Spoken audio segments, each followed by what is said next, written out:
Hello everyone, this is Siddharth Patel. Welcome to Magnet Brains. Magnet Brains एक ऐसा platform है जहां पे क्लास केजी से लेके क्लास 12 तक पढ़ाया जाता है और यहाँ पे जितने भी वीडियोस अवेलेबल हैं वो सारे वीडियोस बिल्कुल फ्री ऑफ कॉस्ट हैं। यहाँ पे ऐसा नहीं होता है कि 2 चैप्टर पढ़ाने के बाद में हम आपसे कोई फी चार्ज करते हैं या आपको कोई सब्सक्रिप्शन लेना पड़ता है। सारे वीडियोस आपको यहाँ पे बिल्कुल फ्री ऑफ कॉस्ट अवेलेबल मिलेंगे। और ये है मैग्नेट ब्रेन्स की पूरी ह्यूमैनिटीज की टीम जो कि जोरों शोरों से मेहनत करती है वीडियोस बनाने में, सो दैट आप इन वीडियोस को देख के एग्जाम्स में बहुत अच्छे मार्क्स स्कोर कर सकें और अपने माँ बाप का नाम रोशन कर सकें। आज के इस वीडियो में हम क्या पढ़ने वाले हैं? हम लोग पढ़ने वाले हैं क्यूमिनरी एक्टिविटीज के बारे में। ठीक है, तो एक हम रीकैप करते हैं। यहाँ पे रीकैप हमें इसलिए करना है सो दैट आपको सारे कॉन्सेप्ट अभी ही क्लियर हो जाए, वीडियो के 5 मिनट पहले ही क्लियर हो जाए, मतलब वीडियो के शुरुआत के 5 मिनट में क्लियर हो जाए, सो दैट जब हम कंटेंट पे आएंगे तो बस आपको ऐसा लगेगा कि हाँ हम लोग रिवाइज कर रहे हैं, वैसी चीजें चलेंगी। ठीक है, सो थोड़ा सा पीछे से चलते हैं। पीछे से इन द सेंस सबसे पहली एक्टिविटी कौन सी होती है? सबसे पहली एक्टिविटी होती है प्राइमरी एक्टिविटी।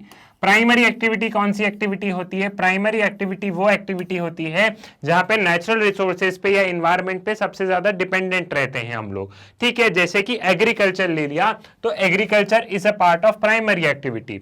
फिर आई है सेकेंडरी एक्टिविटी। सेकेंडरी एक्टिविटी को हम क्या कहते हैं? सेकेंडरी एक्टिविटी को हम लोग कहते हैं साथ साथ में या तो इंडस्ट्रियल या मैन्युफैक्चरिंग एक्टिविटी भी कह सकते हैं, क्योंकि यहाँ पे बेसिकली जो इंडस्ट्रीज, जो मैन्युफैक्चरिंग यूनिट्स हैं, जो मैन्युफैक्चरिंग हब्स हैं, वो जो सेटअप होते हैं वो उनको हम सेकेंडरी एक्टिविटी में क्लासिफाई करते हैं। बेसिकली अगर प्राइमरी प्रोडक्ट में अगर कोई वैल्यू ऐड की जाए तो वो ऑटोमेटिकली सेकेंडरी एक्टिविटी में आ जाता है। जैसे कि हमने खेत में गेहूं बोए, गेहूं हमने काट लिए और वो गेहूं हमने भेज दिए किसी इंडस्ट्री में। जब हमने इंडस्ट्री में बेचे तो इंडस्ट्री ने उस गेहूं का क्या किया? उस गेहूं का बिस्किट बना दिया। तो यहाँ पे क्या हुआ? प्राइमरी प्रोडक्ट में हमने एक वैल्यू ऐड की, तो यहाँ पे एक सेकेंडरी एक्टिविटी में हमने उसे क्लासिफाई कर दिया। फिर तीसरा है टर्जरी एक्टिविटी या उसे कहो सर्विस सेक्टर। ठीक है, तो तीसरा हम टर्जरी एक्टिविटी कह लो या फिर सर्विस सेक्टर कह लो। अब हम टर्जरी एक्टिविटी क्या होती है? जो लोग सर्विसेज प्रोवाइड करते हैं, बदले में कुछ चार्ज करते हैं, दैट इज टर्जरी एक्टिविटीज। जैसे कि सीए वगैरह हो गए, तो वो अपनी कुछ सर्विसेज प्रोवाइड कर रहे हैं, बदले में आपसे फीस ले रहे हैं। जैसे कि एक टीचर आपको पढ़ा रहा है तो वो आपको पढ़ा रहा है, बदले में कोई फी चार्ज कर रहा है, तो दैट इज वो हो गया। एक लॉयर से आप एडवाइस मांग रहे हैं तो लॉयर ने आपको एडवाइस दी, बदले में कुछ रुपए लिए, तो वो वाली चीज हो गई। फिर इस टर्जरी एक्टिविटी को दो उसमें हमने क्लासिफाई कर दिया है। किस किस में क्लासिफाई किया हमने? इसको क्लासिफाई किया quaternary activity and quinary activity. सो यहाँ पे quaternary activity and quinary activity जो कि हम अभी इस वीडियो में पढ़ने वाले हैं। ठीक है, इस वीडियो का एजेंडा पूरा क्यूनरी एक्टिविटी को समझने का है, लेकिन सारी चीजें एक बार क्लियर हो जाए तो आपके मन में कोई डाउट नहीं बचेगा। क्वाटरनरी एक्टिविटी क्या होती है? जो नॉलेज बेस्ड वर्क होते हैं। ठीक है, नॉलेज बेस्ड वर्क, इसको हम क्या बोलेंगे? Knowledge based work. Knowledge based work, जो नॉलेज बेस्ड वर्क होते हैं उनको हम क्वाटरनरी एक्टिविटीज में डालते हैं। ठीक है, जो नॉलेज बेस्ड वर्क है उन्हें हम क्वाटरनरी एक्टिविटीज में डालेंगे। जैसे कि जो कॉर्पोरेट वर्ल्ड है वो क्वाटरनरी एक्टिविटी का पार्ट होगा, जो म्यूचुअल फंड्स के मैनेजर है वो क्वाटरनरी एक्टिविटी का पार्ट होंगे, जो टैक्स कंसल्टेंट है वो क्वाटरनरी एक्टिविटी के पार्ट होंगे। यहाँ पे इंसान को एक खास तरीके का नॉलेज, मतलब कोई अपने स्किल्स स्पेशलाइजेशन को यूज करके काम कर रहा है, तो वो क्वाटरनरी एक्टिविटी का है। आज के टाइम में हम लोग देखते हैं कि मेंटल वर्क ज्यादा हो गया है comparable to physical work. Mental work ज्यादा है। ठीक है, तो मेंटल वर्क में क्या होता है? आप कॉर्पोरेट लाइफ देख रहे हैं, एक मैनेजर अपना काम कर रहा है, तो वो जो सारे लोग हैं वो यहां पे आ रहे हैं, चाहे एक सॉफ्टवेयर इंजीनियर हो। तो अगर आपके पास अच्छा खासा नॉलेज है, एक अच्छी खासी टेक्निकल स्किल्स है, आप डेटा को इंटरप्रेट कर रहे हैं, डेटा से कुछ नई इंफॉर्मेशन निकाल रहे हैं, that is all a part of quaternary activity. ठीक, अब यहां पे क्वीनरी एक्टिविटी में क्या आएगा? क्वीनरी एक्टिविटी में आएगा जो पब्लिक पॉलिसी जो बनाते हैं। ठीक है, यहां पे गवर्नमेंट ऑफिशियल्स, जो टॉप गवर्नमेंट ऑफिशियल्स हैं, लाइक आईएएस वगैरह। ठीक है, top government officials, business executive, जो एकदम सबसे ऊपर वाली पोजीशन है, हम यहां पे उसकी बात कर रहे हैं, business executive, public policy practitioners, public policy practitioners, ये जो सारे लोग हैं ये क्वीनरी एक्टिविटीज में आएंगे। तो जो भी आप कॉर्पोरेट लाइफ भी देख रहे हैं तो उसमें जो सबसे ऊपर वाले जो हैं, चाहे वो बिजनेस एग्जीक्यूटिव हो या जो लोग पॉलिसीज बना रहे हैं, पब्लिक पॉलिसी प्रैक्टिशनर की ऐसी पॉलिसी होनी चाहिए, ऐसा होना चाहिए, वो इसका पार्ट होंगे। जो टॉप गवर्नमेंट ऑफिशियल्स हैं वो इसका पार्ट होंगे। सो क्वीनरी एक्टिविटी में जो ऊपर ऊपर के जो लोग होते हैं ना, they are the part of quinary activity. और quaternary activities knowledge based work जो भी कॉर्पोरेट लाइफ में आप लोग देख रहे हो, जो टैक्स मैनेजर है, जो कंसल्टेंट्स हैं कंपनी में, जो कि सॉफ्टवेयर इंजीनियर हैं, वो क्वाटरनरी एक्टिविटी में। तो एक तरीके से अगर मैं और आसान शब्दों में कहूं तो क्वीनरी एक्टिविटी में जो ऊपर वाले लोग हैं, उसी ऑर्गेनाइजेशन के जो ऊपर वाले जो लोग हैं, वो हम उन्हें क्वीनरी एक्टिविटी में डाल देंगे। और जो नीचे लेवल पे जो सॉफ्टवेयर, जो इंजीनियर्स, जो मैनेजर्स, जो कंसल्टेंट्स, जो एचआर, जो नीचे लेवल पे काम कर रहे हैं, उनको हमने क्वाटरनरी एक्टिविटी में डाल दिया। वो भले थोड़ा सा नीचे लेवल पे काम कर रहे हैं लेकिन नॉलेज वाला ही काम कर रहे हैं। ऊपर वाले तो फटाफट फटाफट कुछ भी बोल देते हैं लेकिन वो अपना दिमाग लगा के काम कर रहे हैं। ठीक है। सो ये पूरा बाइफर्केशन आपको यहां पे समझ में आ गया है कि ये सारी चीजें क्या है, ये यहां पे आपको क्लियर हो गया। अब अगर आपको क्वीनरी एक्टिविटी पूछे या कोई क्वाटरनरी एक्टिविटी पूछे, टर्शरी एक्टिविटी, सेकेंडरी, प्राइमरी, कोई कुछ भी पूछे, मुझे इतना विश्वास है कि आप उसको जवाब दे दोगे। क्लियर है? ये चीज आपको यहां पे समझ में आ गई है, ये वाली चीज आपने यहां पे समझ ली है।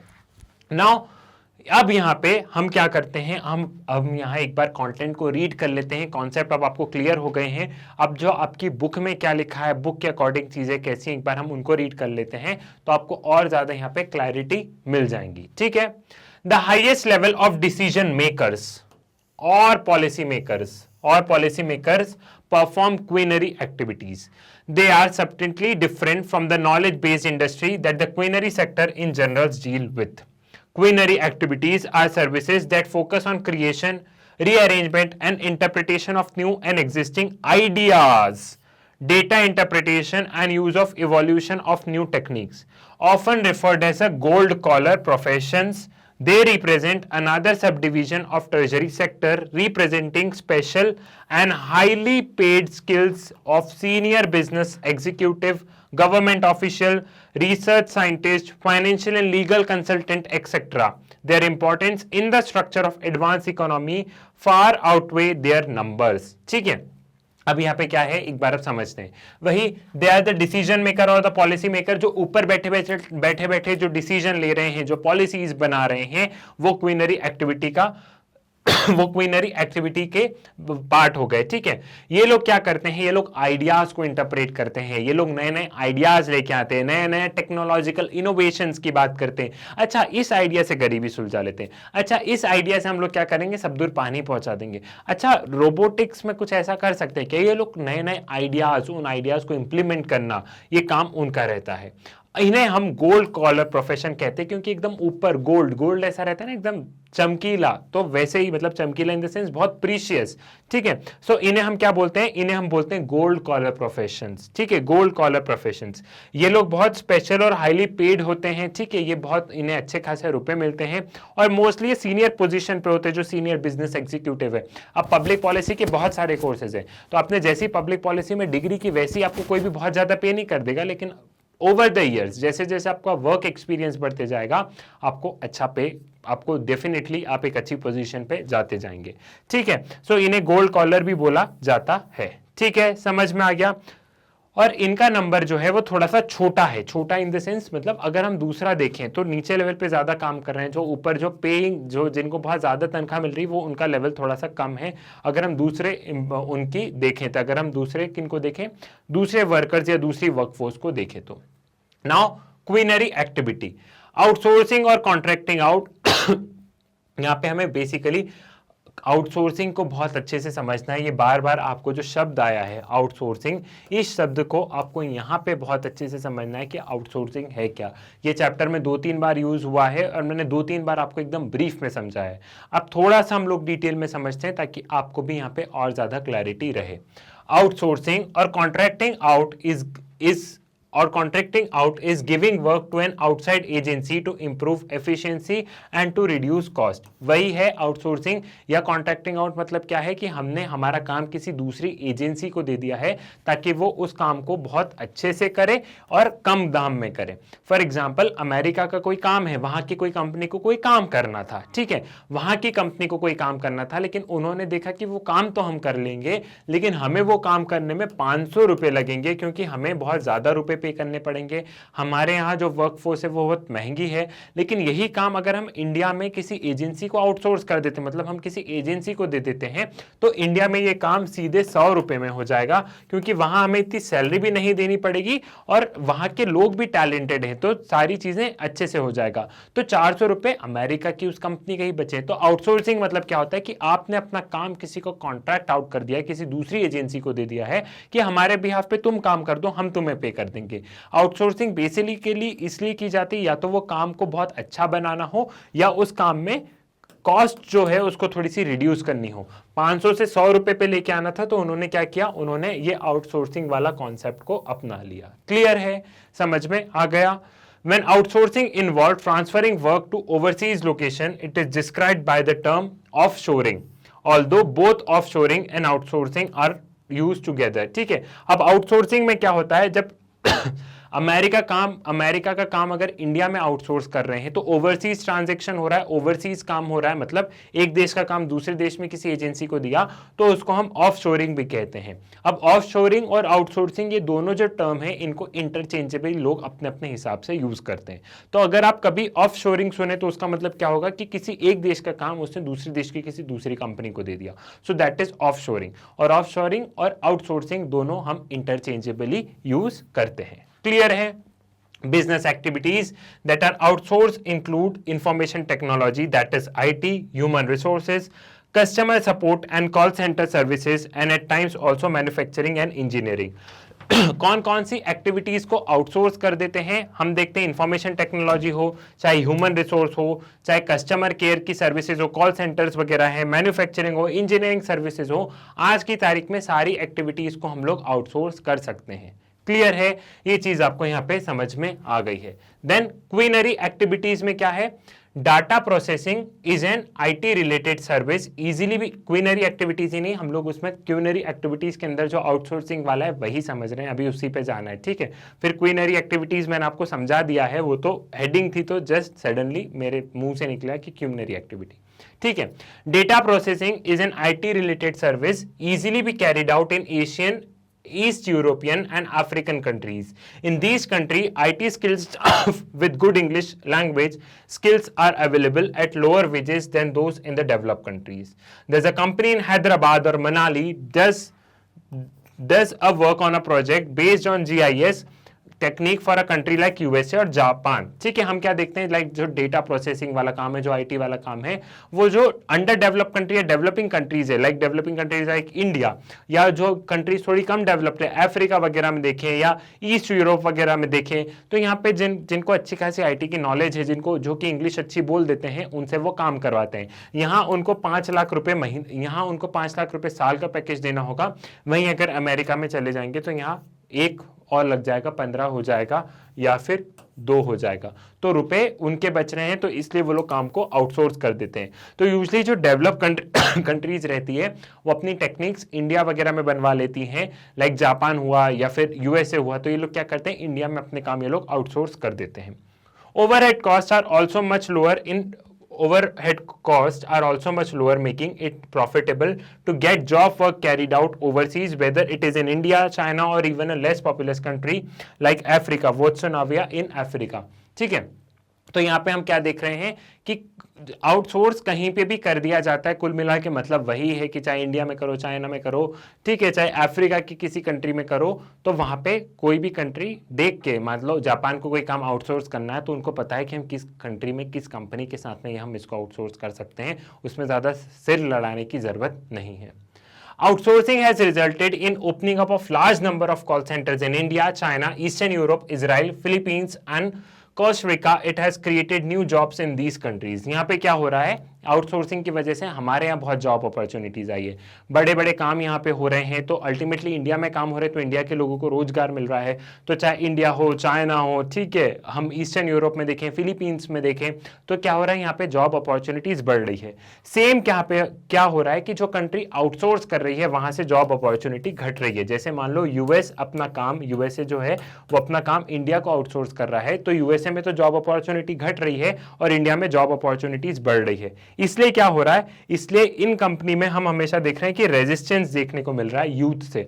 जो इन कंट्री का जो यूथ है वो प्रोटेस्ट कर रहा है क्योंकि उसकी नौकरी नहीं मिल पा रही है, क्योंकि वो अपने काम कहां पे आउटसोर्स कर रहे हैं, वो अपने काम इन कंट्रीज को आउटसोर्स कर दे रहे हैं। क्लियर है, ये चीज आपको यहां पे समझ में आ गई है, ये वाली चीजें आपको यहां पे क्लियर है। The comparative advantage is the main reason for continuing outsourcing. New trends in culinary activities including knowledge processing outsourcing, KPO, and home shoring, the latter as an alternative to outsourcing. Outsourcing यहाँ पे क्या हो रहा है, आज के time में हम लोग देख रहे हैं कि आउटसोर्सिंग के बहुत सारे एडवांटेज है। वही मैंने बता दिया कि कंपनी बहुत सारे प्रॉफिट कमा ले रही है, इसलिए कर रही है।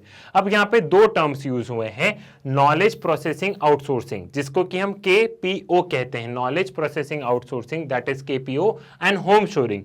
होम शोरिंग मतलब क्या होता है, होम शोरिंग को आप आज के टाइम में समझ लो वर्क फ्रॉम होम, मतलब किसी कंपनी का काम है, आपको यूएसए में आने की जरूरत नहीं, आप घर से बैठ के हमें काम करके देख लो, लैपटॉप पे आप अपना काम कर लो। आज के टाइम में टेक्नोलॉजिकल एडवांसमेंट इतना हो गया है कि वर्क फ्रॉम होम अच्छा खासा चल रहा है अभी, ठीक है। तो होम शोरिंग मतलब वही है, वर्क फ्रॉम होम। आज के टाइम पे क्या हो रहा है कि जो बड़ी बड़ी कंपनीज है वो बोल रहे हैं कि तुम यूएसए मत आओ, तुम हमारे देश में मत आओ, तुमको हमने काम दे दिया है, तुम वहीं इंडिया से अपने घर में जहां अच्छी गुड इंटरनेट कनेक्टिविटी हो वहां से काम करके हमें भेज दो।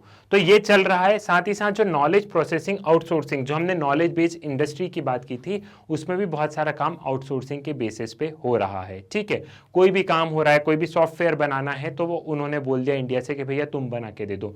तो नॉलेज प्रोसेसिंग आउटसोर्सिंग भी अच्छा खासा अभी चल रहा है। The KPO industry is distinct from business process outsourcing, that is BPO, as it involves highly skilled worker. It is information driven knowledge outsourcing. KPO enables companies to create an additional business opportunity. Example of KPOs include research and development, R&D activities, e-learning, business research, intellectual property, research, legal profession and banking sector. अब यहाँ पे बताया गया है कि जो KPO है वो बिजनेस प्रोसेस आउटसोर्सिंग से अलग है। यहाँ पे क्या बताया गया है कि KPO और BPO में डिफरेंस है, ठीक है। इसको कुछ इस तरीके से कर लो, नहीं तो आप लोग कंफ्यूज हो जाओगे। यहां पे हम करते हैं कि KPO is different from BPO, knowledge process outsourcing is different from business process outsourcing.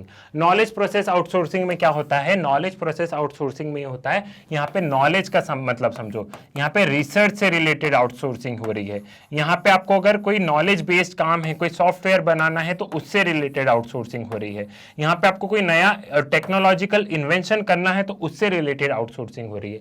लेकिन जो business process outsourcing है वो अलग ऐसा है कि इसमें जो बड़ी बड़ी चीजें हैं होती है, जो बड़ी बड़ी अपॉर्चुनिटीज होती है, उसके बारे में बात की गई है, जो कोर बिजनेस से रिलेटेड होती है, चाहे मार्केटिंग वगैरह ये वाली चीजें हैं, ये बिजनेस प्रोसेस आउटसोर्सिंग में आती है। क्लियर है। ऑल्दो इन सब की अभी आपके बुक में कोई आवश्यकता नहीं थी, वो 4 लाइन में लिख के उन्होंने सिर्फ आपको कंफ्यूज ही क्या, पूरा गिचुड़ पिचुड़ कर दिया है आपकी बुक ने ये 4 लाइन लिख के। लेकिन मुझे इतना विश्वास है कि आपको समझ में आ गया है कि टर्जरी एक्टिविटीज क्या है, क्वाटरनरी एक्टिविटी क्या है, क्यूनरी एक्टिविटी क्या है, आउटसोर्सिंग क्या है। आपको ये भी यहाँ पे समझ में आ गया आउटसोर्सिंग क्यों करते हैं। फिर आपके बुक में ये KPO और BPO का थोड़ा सा हल्का सा बताया, तो मैंने आपको वो भी बता दिया कि यहाँ पे नॉलेज बेस्ड है, मतलब रिसर्च सॉफ्टवेयर, इन सब से रिलेटेड जो हम आउटसोर्सिंग करते हैं उसके बारे में बात की गई है। BPO मतलब यहाँ पे कोर बिजनेस वाला, मार्केटिंग, सेल्स, ये वाली चीज की आउटसोर्सिंग की बात की गई है, ठीक है। सो आई होप यहाँ पे आपको ये डिफरेंस भी इनका समझ में आ गया होगा कि क्या है, और इसी के साथ आपको क्वीनरी एक्टिविटीज भी बहुत अच्छे से समझ समझ में आ गया होगा। ये मेरा विश्वास है कि आपको सारी चीज़ें बहुत अच्छे से समझ में आ गई होगी। सो मैग्नेट ब्रेन्स के वीडियोस आप लोग यूट्यूब से तो एक्सेस कर ही सकते हैं, बट बहुत बार ये होता है कि आपको यूट्यूब पे वीडियो नहीं मिल पाते हैं। तो इसका सोल्यूशन भी मैग्नेट ब्रेन्स लेके आया है, वो है मैग्नेट ब्रेन्स की वेबसाइट। मैग्नेट ब्रेन्स की वेबसाइट पे पहुंचने के लिए सिंपली आप लोग गूगल पे जाइए। गूगल पे आप क्या करेंगे, magnetbrains.com लिख के सर्च पर क्लिक करेंगे। जैसे ही आप magnetbrains.com लिख के सर्च पर क्लिक करेंगे, कुछ इस तरीके का इंटरफेस आपको नजर आएगा। नीचे दिया गया होगा एक्सप्लोर टॉप कोर्सेज, यहाँ सभी चीजें मेंशन है, NTSC, olympiad, CBSE, state board, Hindi medium, English medium, सभी चीजें अवेलेबल है। अगर आप सीबीएसई इंग्लिश मीडियम पे क्लिक करेंगे तो यहाँ पे आपको सभी क्लासेस नीचे दिख जाएंगी। और सपोज कीजिए कि आप यहाँ पे क्लास 12 पर क्लिक करते हैं, तो जैसे ही आप क्लास 12 पर क्लिक करेंगे, क्लास 12 पे जितने भी सब्जेक्ट्स पर वीडियोस बन गए होंगे वो सभी आपको स्क्रीन पर नजर आ जाएंगे। और अगर आप थोड़ा सा स्क्रॉल करके नीचे जाएंगे तो यहाँ पे क्लास 12 का ज्योग्राफी नजर आएगा। और जैसे ही आप क्लास 12 के ज्योग्राफी पर क्लिक करेंगे तो यहाँ पे क्लिक करने के बाद में क्या होगा, क्लास 12 ज्योग्राफी के सभी वीडियोस आपको यहाँ पे स्क्रीन पर दिख जाएंगे। और ये जो वीडियोस होंगे, ये वीडियोस आपकी एनसीईआरटी बुक के अकॉर्डिंग होंगे। यहाँ पे चैप्टर वाइज वीडियोस अरेंज होंगे, चैप्टर वाइज में भी टॉपिक वाइज वीडियोस यहाँ पे अरेंज मिलेंगे। So it is up to you. अगर आप यूट्यूब से कंफर्टेबल है तो यूट्यूब से पढ़िए। अगर आपको यूट्यूब पे वीडियो नहीं मिल पा रहे हैं तो आप मैग्नेट ब्रेन्स की वेबसाइट के माध्यम से या फिर मैग्नेट ब्रेन्स के ऐप के माध्यम से आप अपनी पढ़ाई जारी रख सकते हैं। साथ ही साथ आप लोगों के लिए खुशखबरी की बात है कि मैग्नेट ब्रेन्स से अपना एक नया चैनल लॉन्च किया है, that is magnet brains Hindi के नाम से। ये चैनल पे क्या है, इस चैनल पे जितना भी हिंदी मीडियम का कंटेंट है, चाहे स्टेट बोर्ड से रिलेटेड हो, चाहे सीबीएसई से रिलेटेड हो, वो सभी चीजें आपको यहाँ पर मिल जाएंगी। सो ये हिंदी मीडियम वाले स्टूडेंट के लिए मैग्नेट ब्रेन्स हिंदी का चैनल बहुत ज्यादा हेल्पफुल है। आप इस चैनल को भी ज्यादा से ज्यादा शेयर कीजिएगा। मैग्नेट ब्रेन्स एक ऐसा प्लेटफॉर्म है जहाँ पे क्लास केजी से लेकर क्लास 12 तक पढ़ाया जाता है। और यहाँ पे जितने भी वीडियोस हैं वो सारे वीडियोस बिल्कुल फ्री ऑफ कॉस्ट अवेलेबल हैं। सो आप लोग ज्यादा से ज्यादा इन वीडियोस को शेयर कीजिए, मैग्नेट ब्रेन्स के बारे में बताइए, अपने स्कूल, कॉलेजेस, ट्यूशन भाई बहनों को बताइए। साथ ही साथ वीडियो को लाइक कीजिए, चैनल को सब्सक्राइब कीजिए। मुलाकात होगी आपसे नेक्स्ट वीडियो में नए टॉपिक के साथ। तब तक के लिए धन्यवाद।